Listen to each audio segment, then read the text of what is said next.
Hi everyone, welcome to my YouTube channel. आं दिनै नोंथांमोननो देखायनो नागिरदों आंना बाबुनि फार्स्ट स्लिपार शपिं।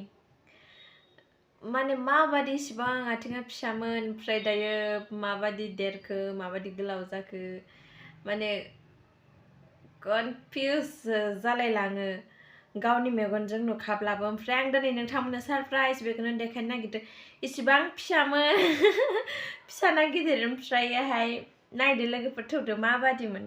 नायदो लोगोफोर नै बेनो जाबाय आंनि बाबुनि फार्स्ट स्लिपार शपिं माने सेन्देल बायनायमोन। होमबाना बियो मा मासमोन बे सेन्देलखौ जेब्लानो बियो 6 मासमोन 6 मान्थमोन होनबानो बायनाय जादोंमोन आरोना। नायदो नै बाबुनि फार्स्ट स्लिपार फार्स्ट रिमेम्बार बाबुहा रिमेम्बारनि थाखाय आं गासिखौबो लाखिदों लोगोफोर। जेब्लानो बियो देरगोन गोदोर गोलाव जागोन होनबानो बियो नायगोन ना मालानै रिमेम्बार बेफोर गासिबो रिमेम्बार ना बिनि गस्ला फिसा फिसाफोरखौबो लाखिजोबदों आङो। ओमफ्राय माला बियो देनां गिदिर जाबा नायगोन रिमेम्बारनि थाखाय गासिखौबो लाखिनांगौ ना लोगोफोर, मोजां मोनो होमबाना।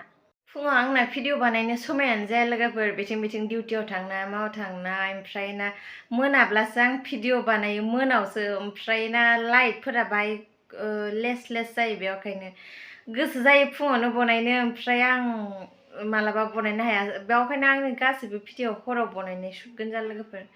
अन्नानै मोजां मोनोब्ला हराव बानायनाय भिडिअब्लाबो लाइक आरो साबस्क्राइब खालामनानै होदो लोगोफोर। आंनि अनजालु अनजाला फंबाय बिनानावमोन, आदा बाजै आबै आबौ गासिबो नोंथांमोन बर' माहारि गासिबो आंनि आंगोफोर। ओमफ्राय आं बाबुनो जाग्रा जाहोदोंमोन, जाखांहाबाय खोमा टिभि नायबाय थानानै जादोंमोन बे। नायनोसो थोदो बाबुखौ। हाय बाबु, गुड इभिनिं। मुताया अके जाखांहाबाय ओमफ्राय जाखांहानानै थुरसिखौ माबादि गादों नायदो बियो। ओइ बाबु इटा कि स्टाइल हो खवा फिनिश बे जोब्बाय जाखांहानानै मानो बिदि गायो नोंलाय थि भाल' ना बाबु।